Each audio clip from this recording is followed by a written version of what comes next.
Hello, everybody. I am Andy, coming to you from the still very warm United Kingdom. Hi, Andy.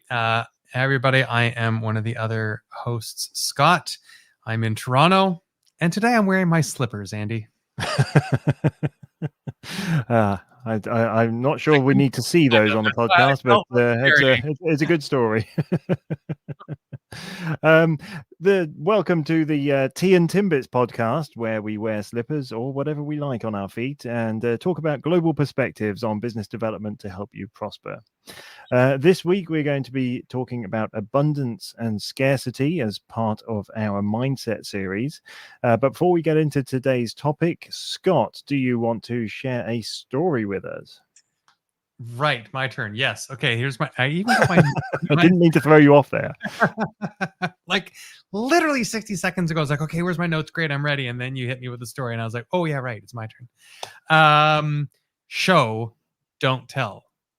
So I was working through some business mentoring, as I often talk about in my stories. This is where I get all my stories from. And I was reviewing somebody's business plan, and it was very energetic, and it was all full of excitement, and it was a great sort of diatribe of everybody they knew and why their business was going to be successful based on just the fantastic idea and the fact that they'd been successful before. And I was like, okay, this is a great setup. And then it stayed there. There was no substance. And this was like a 32 page, it would had different headings for all the different things you would find in a business plan. So there was intelligence and thought and really good structure to it. Obviously they were following a template, but there'd been a lot of work had gone into explaining, how this was all going to come to life, but through sensationalism, without and I'm not saying it was completely devoid. I guess I'm overemphasizing what I discovered, but I've seen this before. I thought I'd share the story. You've got to back it up with substance. There's got to be some practical, real life, hard truths about some of the challenges that you're going to encounter. A business plan has got to be for you. It's not for anybody else. You're not selling anybody else at the moment. You are building something that you need to be able to refer to remember what's the path I'm on? What have I got to be prepared for? How am I going to manage this? How am I going to overcome adversity? Yeah. If somebody else is going to invest in this, am I being practical, realistic? Am I aware of my challenges and my opportunities? And I think it rings through to how we sell and how we organize the business as well as how we sell. Right. So, when you're out there, it's not just about building energy and excitement and sizzle. It's got to be substance as well. That's right. I mean, I've seen plenty of those, and seen plenty of proposals as well, and responses to request for quotations that are, lots and lots and lots of words, but not really any content or anything of any value. So I think the reason you see it is because it does work.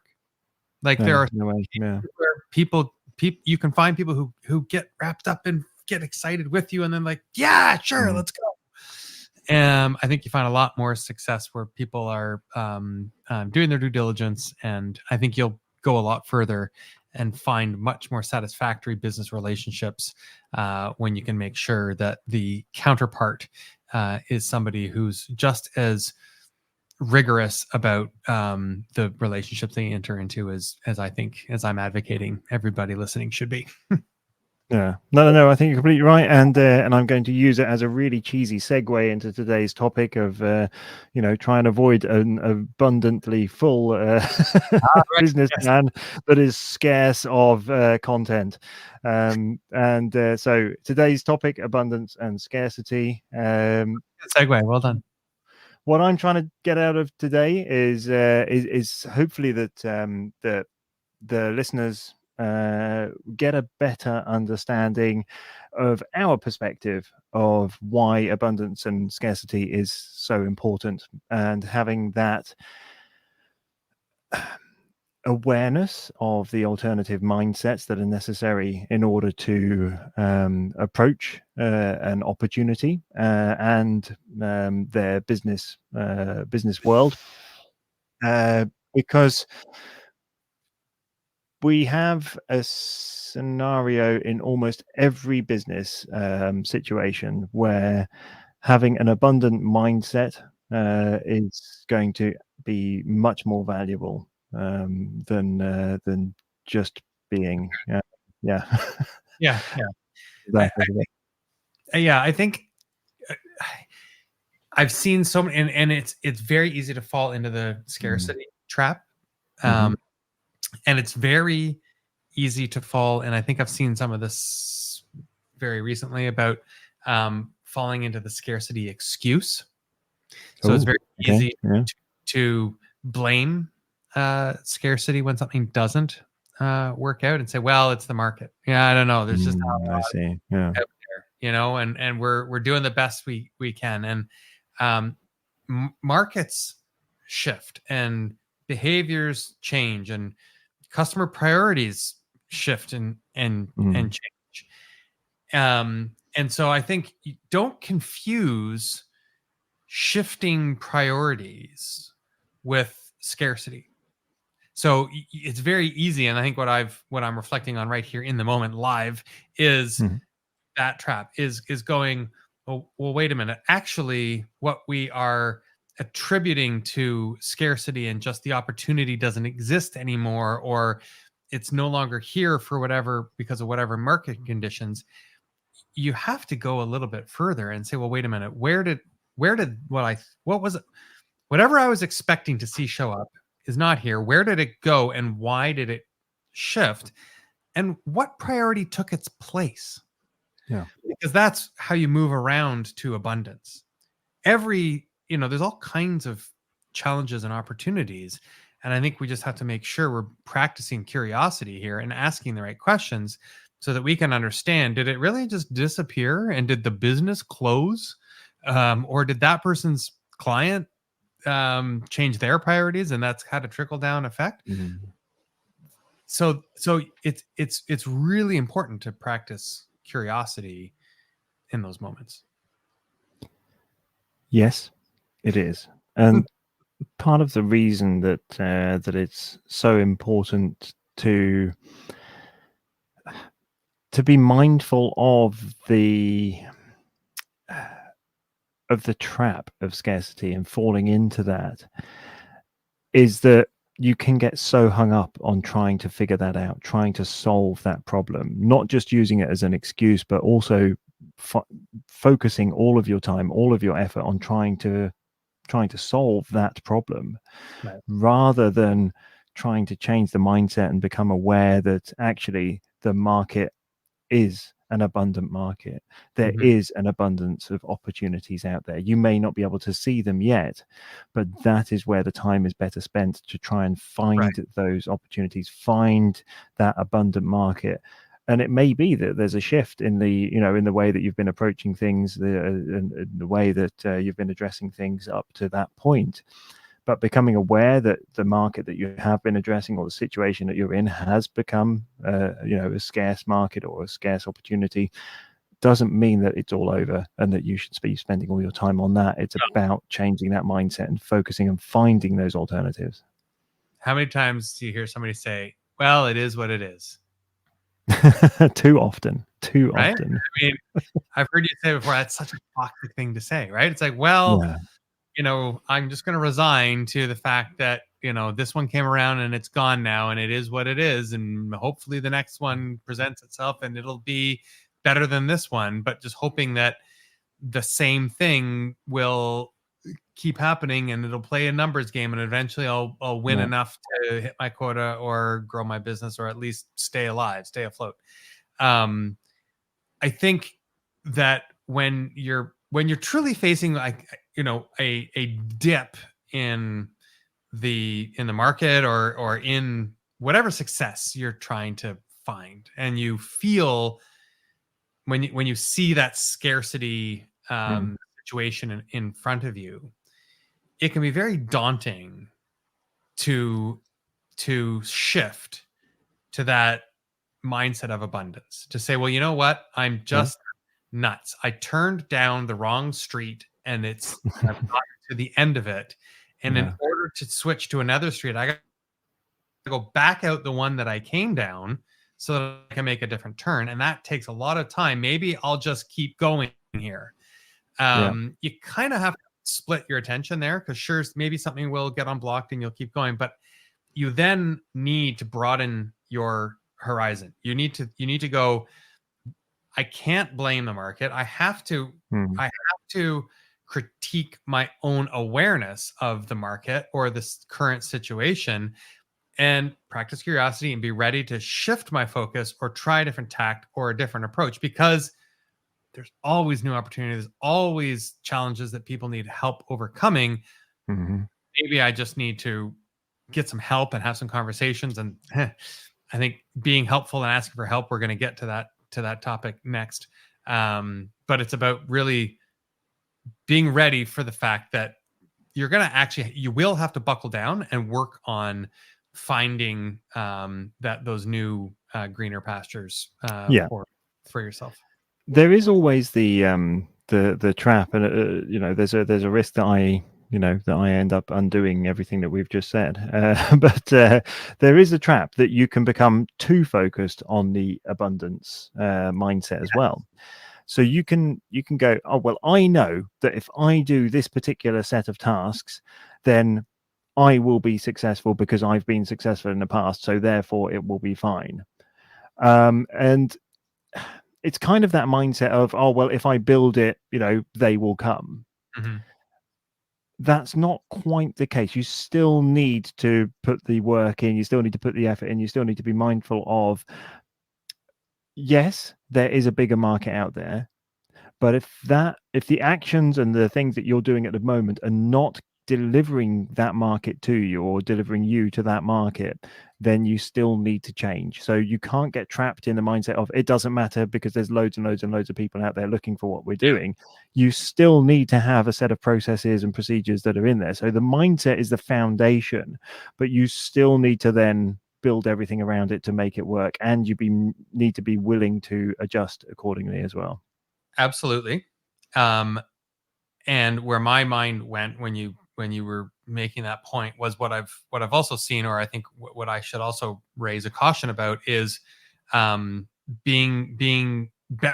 around too quickly from one priority to another. It's like, oh, that didn't work. I know it's an abundant market. I'm going to go over here now. Oh, that didn't work. Oh, now I'm going to go over here now. Oh, that didn't work. I'm going to do this. Or chasing too many things, getting too excited and antsy is also to your detriment. And so to the point that you were making, you have to plan. You have to be intentional. You have to be strategic about these kinds of activities. And I know we're trying to frame this in a business development sort of perspective, but I think it comes down to any sort of business function as well.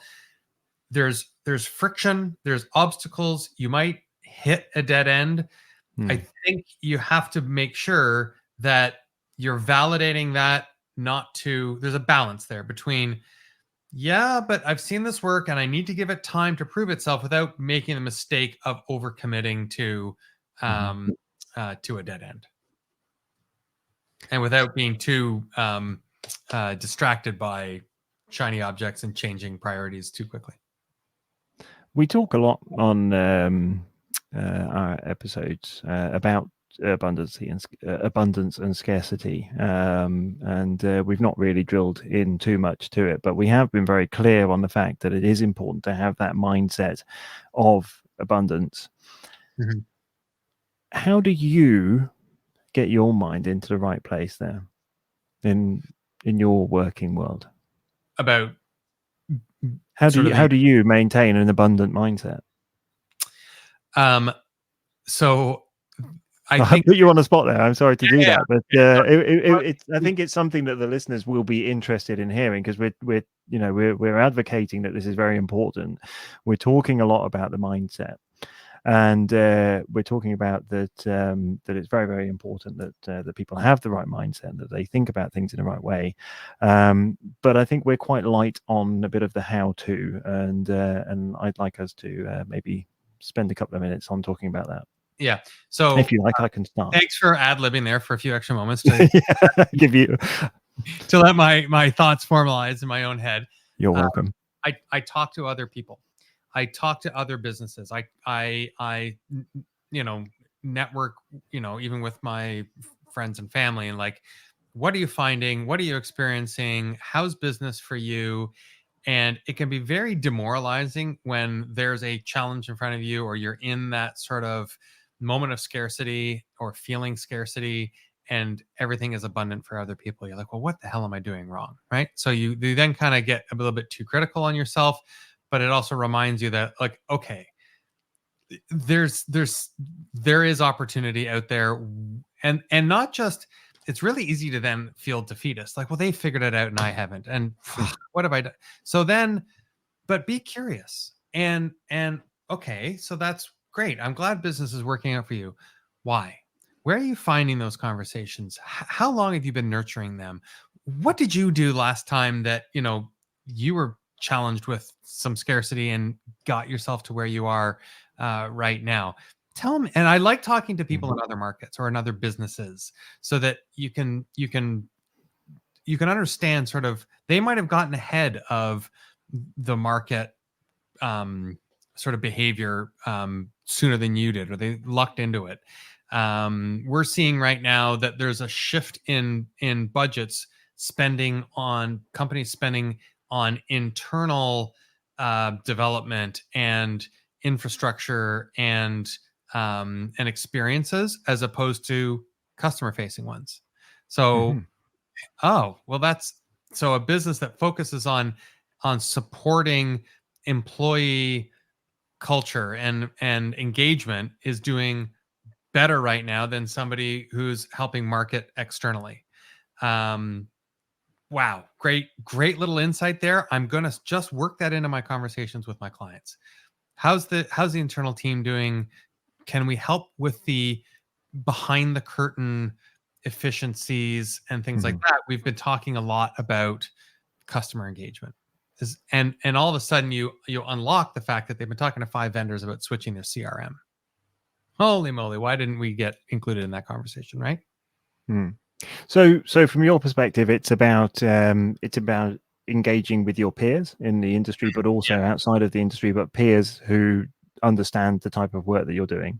It's about expanding your knowledge of the market, so that you have an automatic awareness of the abundance in the market, because you become aware of the market challenges, the market opportunities that you may not have been aware of beforehand. Anything else that you would say as a good tip? I think you have to reflect on just sort of what's around you. You know what? And then another thought came to me as soon as I said that. You got to put yourself out there. You have to go and get uncomfortable. You have to sign up to attend an event you wouldn't have otherwise gone. You have to go walk into a room you wouldn't have thought you belonged in or otherwise would have gone into. And you might strike out, but just go switch the channel so that you refocus. But not completely. So it's sort of, stay at the edge, sort of at the edge of your lane. You're close to your lane, but you're not quite in your lane anymore. So it's a related thing, kind of, but you're getting yourself involved in something. You're either attending a webinar, you're going to an event, you're listening to podcasts, whatever it may be, that are on the outskirts of the type of thing that you're in. So making yourself uncomfortable, expanding your knowledge, and networking with peers sounds like a good set of processes to do that. Excellent. Very good. I have nothing more to add on that. I think that's I think there's some very good advice there. I do similar, but in a different way. I think those are very good tips for people that they can pick up on. Those are things that people can try. It would be great to hear people's feedback on that, and they're welcome to get in touch with us and tandtimbits.com or any other platform that they find us. Anything else to add, Scott, before we I close think this episode? Series, we're going to move on to being helpful and asking for help in our next episode. So keep the dial tuned here. See you next week. Cheers.